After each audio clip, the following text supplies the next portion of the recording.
Greetings, this is Stan Houston with interesting ideas for a Monday. Monday meets the marketplace. No, it's not likely that you will ever see that as a headline or as a notice or as a description.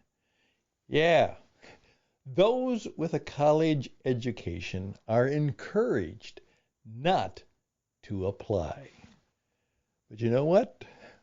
More and more we're discovering that perhaps the mask is down, the cover is off, the truth is told. What has happened lately has helped a number of us to prove our point and perhaps to help a number of other people discover the point. And that is perhaps the very limited value of a college education, at least in the marketplace. Maybe even for life. So if you'll give me a few minutes, I'll just try and be a little bit provocative, but hopefully give a good and positive twist for it, a little light as we celebrate the Festival of Lights. What about that? College graduates need not apply. Interesting ideas. That's the program. You're welcome to join us, and it begins right now.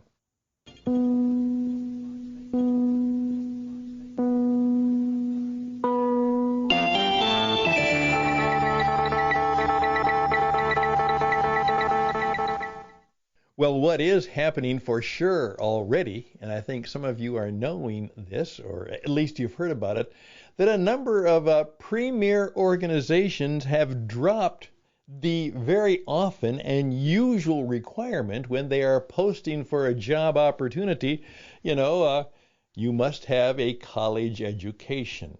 Or maybe even more, you must have a college degree to be considered for this job or this role or this position or this opportunity. Well, let me be very clear about that. Certainly, there are certain things where that will probably be helpful. I would like to know that the doctor has not only perhaps an education, but has passed some pretty severe and strict licensing requirements. And that might be necessary for an attorney. I know for sure it need not be the requirement for a teacher. That's right. Shouldn't be, doesn't need to be, and perhaps it might even be a little bit of a difficulty. Here's where we're going. Obviously, what has happened is right now throughout the news, the college president of the University of Pennsylvania has been asked to resign, of course. And now people are going after some of those top schools like Harvard and MIT and a variety of others due to the fact that it seems these people have lost their way. That to say, well, if you want to scream and shout and get in the face of Jewish students because we want to give credence to the Hamas and the Palestinian pursuit of the Jewish people, hey, we're not going to condemn that. There's a context. Oh, I love that word, context, which is usually a way for someone to avoid being clear and telling the truth. And so what is happening is that the college situation, the college experience, which has now been increasingly cost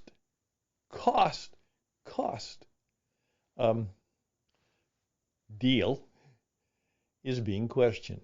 Now, there's an old saying, I'm sure many of you have heard it, but if not, here it goes.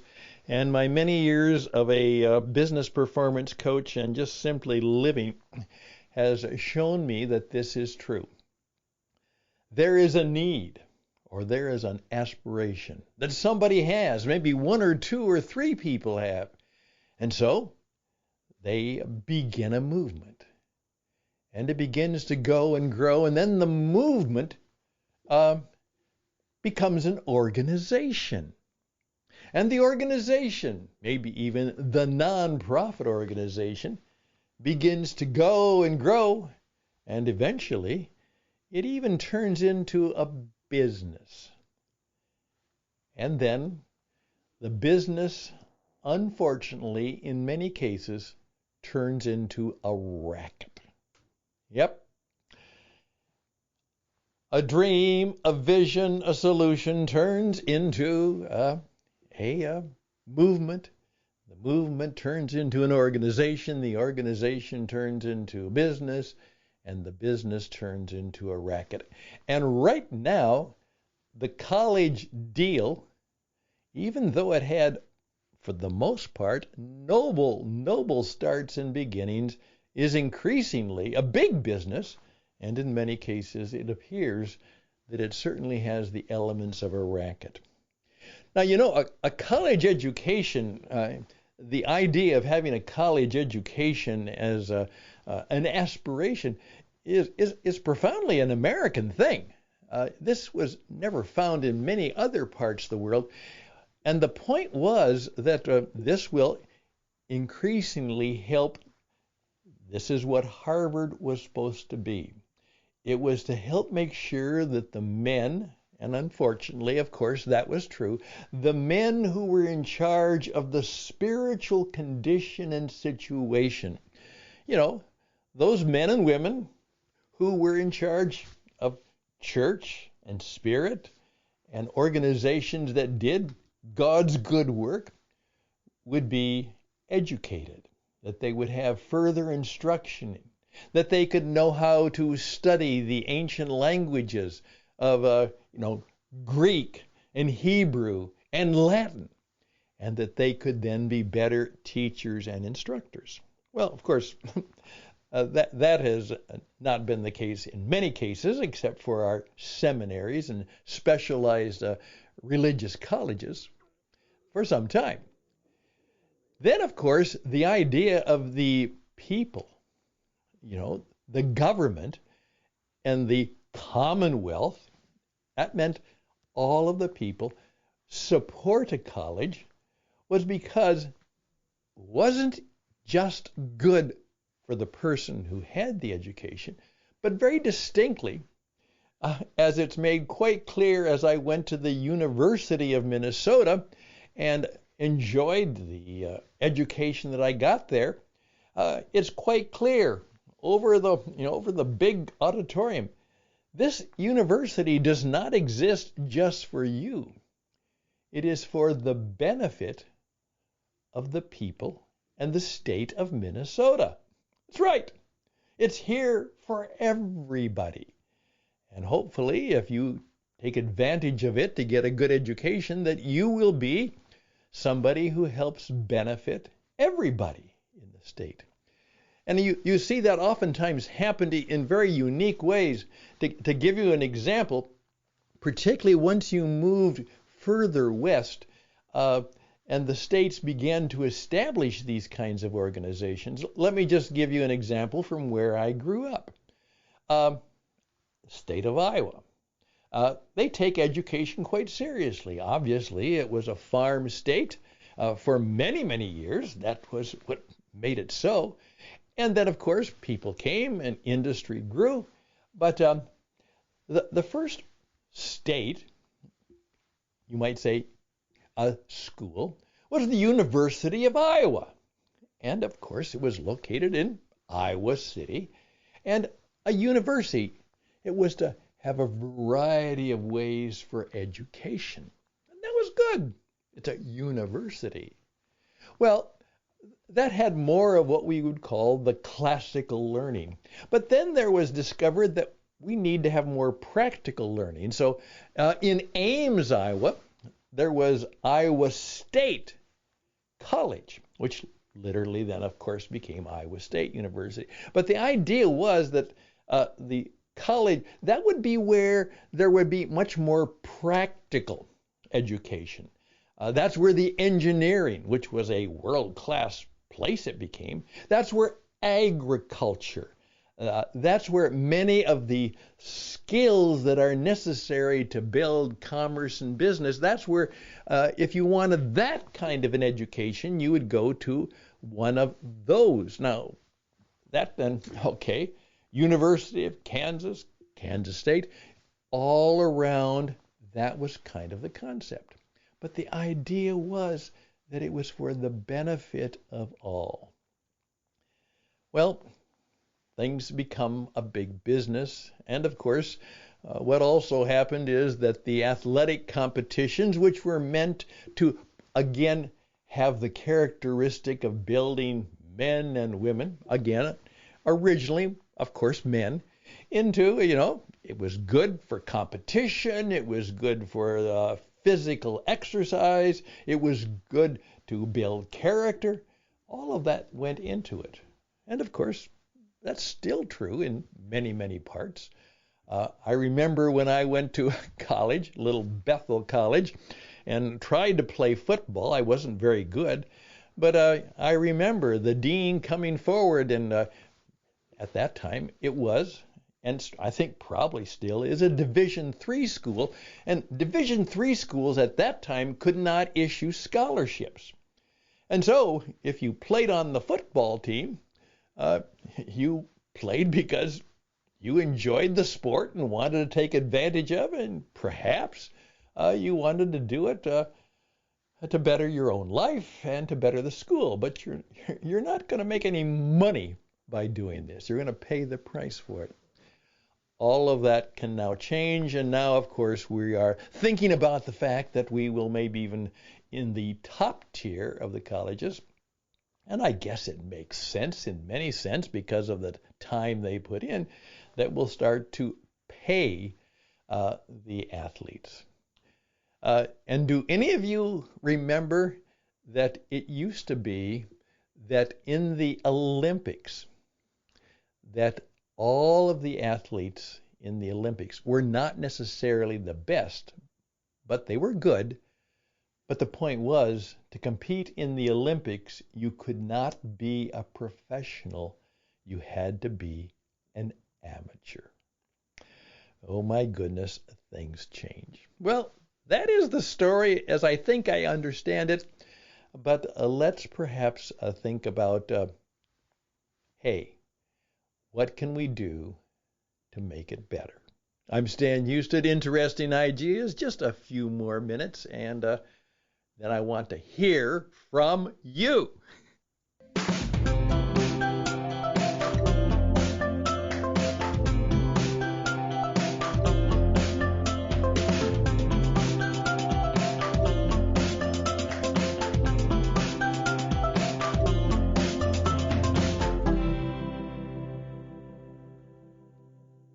First of all, it will be wonderful if there is a thorough restructuring of higher education. The idea of tenure should be eliminated. Why should anybody in this world believe that they should have a permanent right to a job anytime? Everybody, you are rated every year or every 6 months on the basis of your performance, and there is no guarantee that you have any job security, particularly if you are not serving the client or the customer or the mission of the organization to the best and fullest of your ability. I just think, put them in the marketplace and see what happens. Secondly, I think that we're going to perhaps discover that, you know what? A lot of the things we learn there are not necessarily helpful or useful. So let's make sure that there is perhaps a utility or a practicality or a spiritual and emotional and character development possibility. Perhaps there's a way to help men and women, not boys and girls. Supposedly, by the time you've reached higher education, you're not a child anymore. You are emerging, and you are expected to emerge from the experience as a man, as a woman, as an adult. and to take full adult responsibility. So learn the things you have to learn so you can do that. Perhaps more and more of that will take place. And even for those schools who are in the business of research and searching for grants, there will be more and more emphasis on what did you do to restore the common good and solve the problems of the world and of the situations we live in. You know, how useful are you and what are you doing? That'll probably happen. But I think what is even greater is we will discover, for instance, college should not be the requirement to be a teacher. And I can tell you more about that. But excellence, the desire to teach, the desire to help others. Many people who have no college degree, and particularly not a college degree in a particular subject, but have life experience, business experience, research experience, they have been people who do not just learn, but they have learned and they've learned how to do. They have every right to be called teachers too. And then, of course, what we will do is we will discover that oftentimes the best way to get an education is to gain some basic knowledge. That's important. But then you work in an apprenticeship, in a way that you learn how to do a skill or a practice or even a profession by doing it under the leadership of a mentor, as of a master, or somebody who can teach you how to do the work. It's time to revisit our education in so many ways, and I hope that that will be true, starting right now. Could it be that all of this bad stuff that's coming out might be a way for us to learn how to renew and redo how we teach young people and children to become adults who make a difference for themselves, for the betterment of their family and the people they care for, and the betterment of our communities, our nation, indeed the world, and maybe, if we get it right, to bring spiritual wellness to us all. Please reach out to me, and I'd love to hear from you. And I don't have a teaching certificate anymore, but I know how to teach and I know how to do it well. And if I could be a guide or a change maker or a teacher for you and your business in so many ways, I think I would like to audition for that. Not a contract, not job security, but for that opportunity.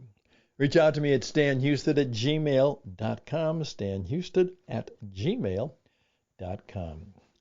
Best and blessings, and we're right still in the middle of the Festival of Lights. So blessings to all of you who celebrate that time. And I think on Wednesday I'm going to talk about one of my favorite men of the Jewish tradition during this Jewish Hanukkah season. I'm going to talk to you about a man named Abraham Heschel, who you need to get to know. Yes, you do. And I'll tell you why. All the best. Take care. Good week as you celebrate the holiday seasons, particularly here in the United States and North America and around the world. Perhaps a miracle will happen. Think about that. Maybe even pray about that. Maybe the proverbial expression, the Christmas miracle, is actually an expression of a profound reality, if you look for it, if you perhaps have the ability to discover it. Take care. Bye for now.